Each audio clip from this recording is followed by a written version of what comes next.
Previously on Ballz. Yes, Vlokkie, how's it going?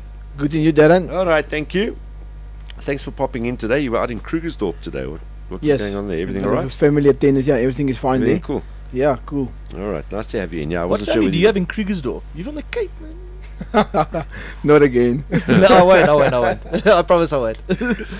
Now listen, the test match over the weekend, and wow, this morning Twitter was going absolutely mad when on my own Twitter, Sean, 19,000 people.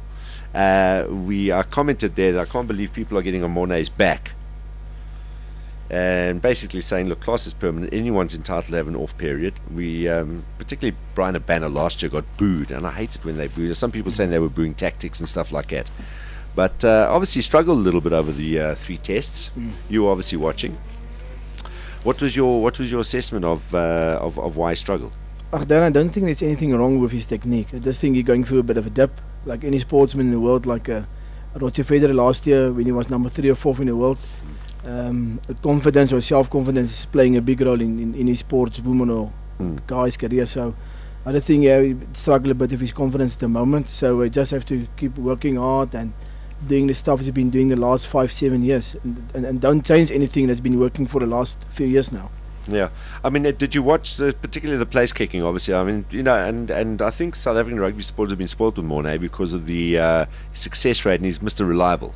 Exactly. I mean, the standard he set for himself in South Africa. I mean, every time he put the ball down, he was going through the poles for the Blues or for the country. And for the last 4 or 5 years, he's been kicking on 80% plus, and at the moment he's standing on 74, 75, which is below his standards. Yeah. But I mean, to be technical, if you want to really find a problem, you'll definitely find a problem. Maybe stepping too close to the ball, or he's leaning more to the left, or he's leaning backwards, or he stepped too far from the ball. So you can look for anything if you want to. But you didn't see anything particular. I'm obviously watching you look at it critically, because normally you're standing right behind him when he takes his kicks when he's playing for the Bulls. You didn't see anything that was untoward or something you might have been doing. And if you do, would you SMS somebody on the bench and tell him this? No, I don't have anyone's telephone number on the bench there, so I can't really SMS anyone. But to be honest with you, there, I don't think there's anything big problem, or I can't see anything big worrying me or whoever they out there.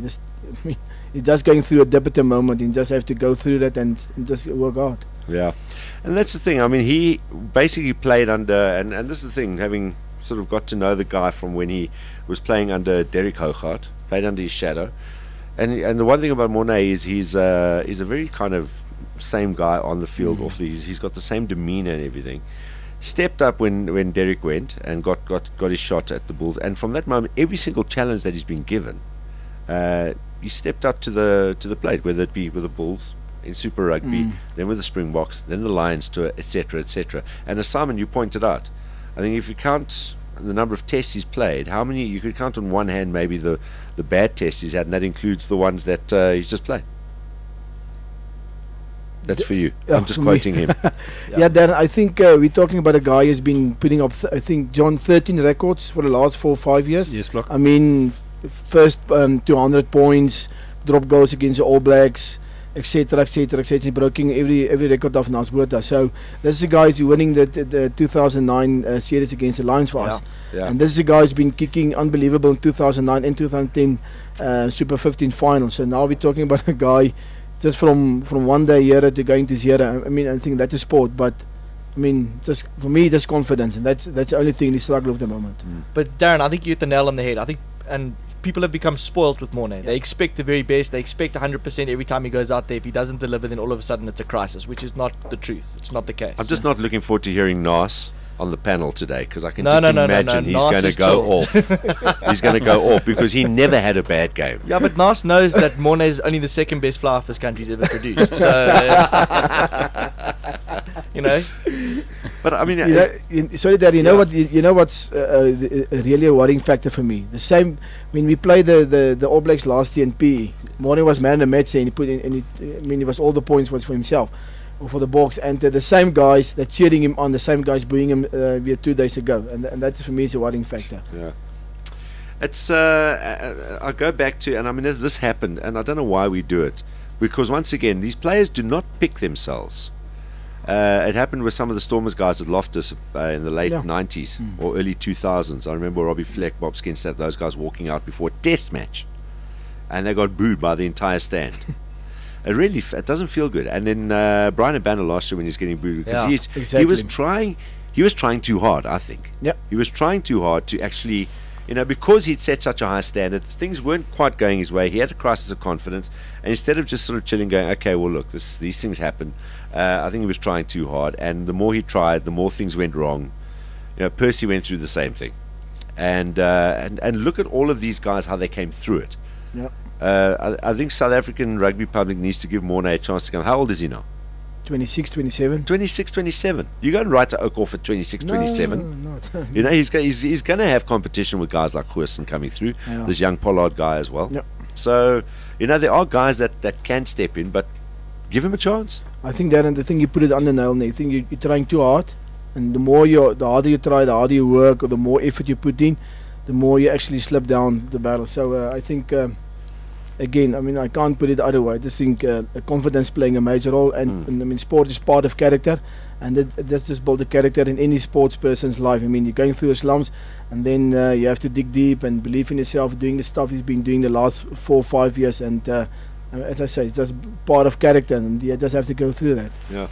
Now, what happens now? Because obviously you say crisis of confidence. He comes back to the Bulls. You get together tomorrow, right? Yes. What do you do? Do you now sit down? Have you chatted to him since the Test series? I chatted to him on Saturday night very quickly, and I have a chat to him this morning again. Yeah. And he's fine. He's upbeat. He's going on because that's his attitude. He tweeted as well, though. I think. Yeah. I over think the he tweeted weekend, well and said thanks for support, blah blah blah. But I think what I said to him on Saturday night, we'll go back and tomorrow, and just work on the stuff that's been doing the last 4 or 5 which we haven't done actually the last few months now.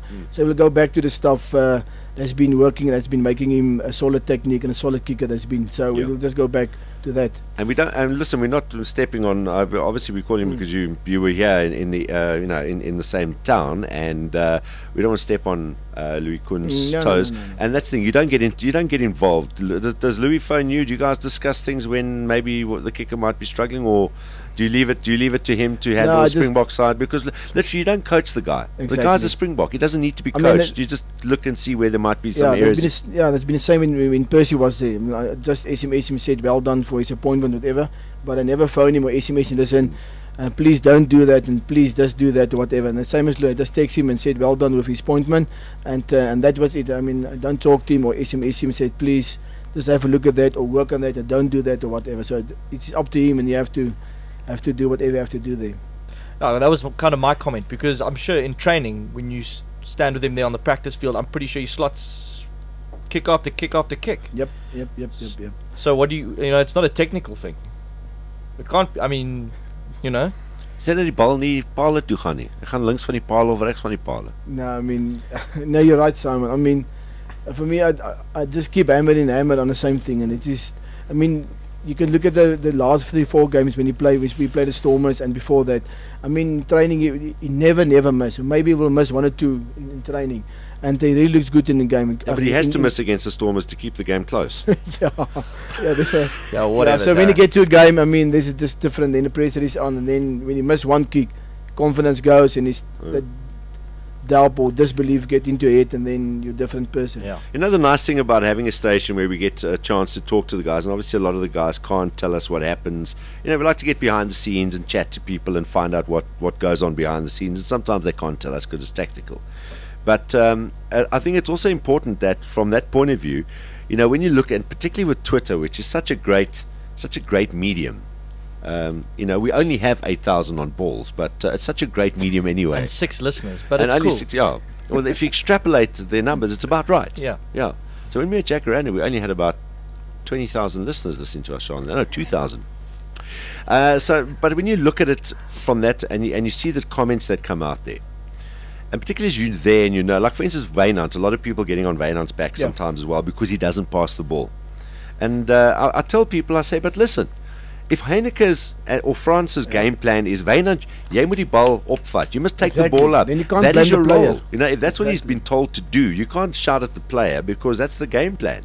And I mean, how are you going to shout at the coach for that game plan if you guys have won a couple of 3 Super Rugby titles? And I mean, they're in the same for Saturday. Now they're blaming our tactical kicking was poor, kicking to the hands, blah blah blah. I mean, that's the same. I mean, we go on the field with a certain way we want to play against England, and we want to kick more and not playing in own half, and that's what the Boks been doing. So now they're blaming the players, but actually that's the game plan that's been put on the table. And people know what Heineke is, what made him successful. So listen, job done. 2-0 series win against England. That's what he needed when he came. If we'd have lost that series against England, the Oaks would have been climbing all over the back about selections. But we won the series. Let's put it to bed and let's move on. Yes, sometimes the rugby's not pretty. Yep. And Saturday wasn't pretty. No. It wasn't pretty. But if England had that guy try that drop goal at the end there, playing for their soccer team, they would have actually won that penalty shootout.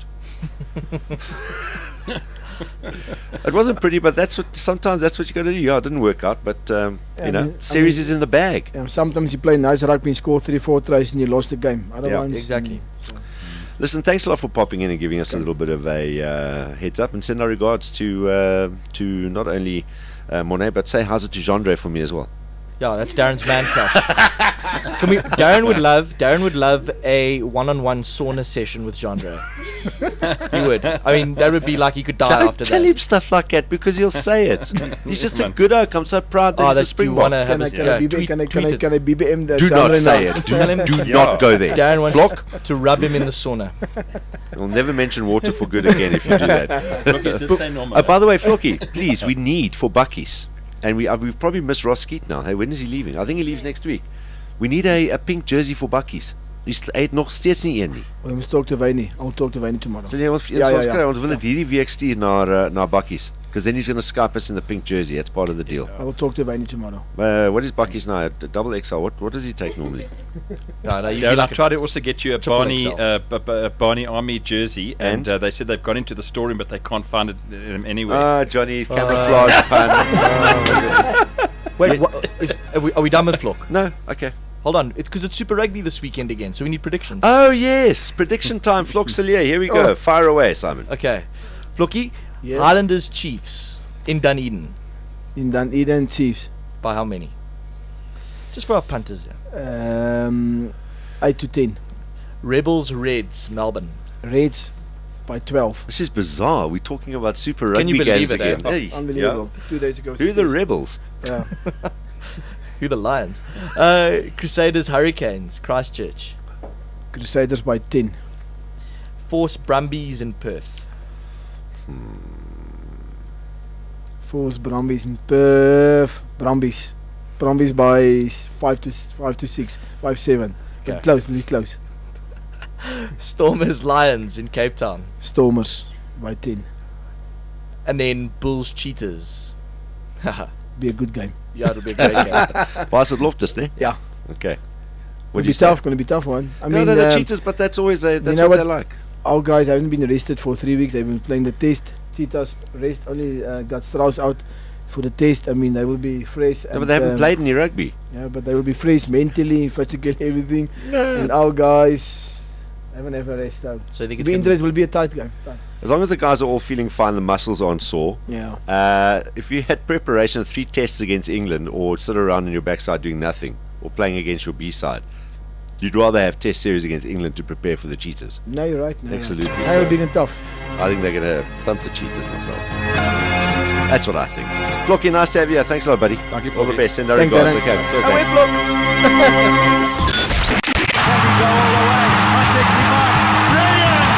Brilliant. 2 p.m. to 6 p.m. Mondays to Fridays live on Ballz.co.za.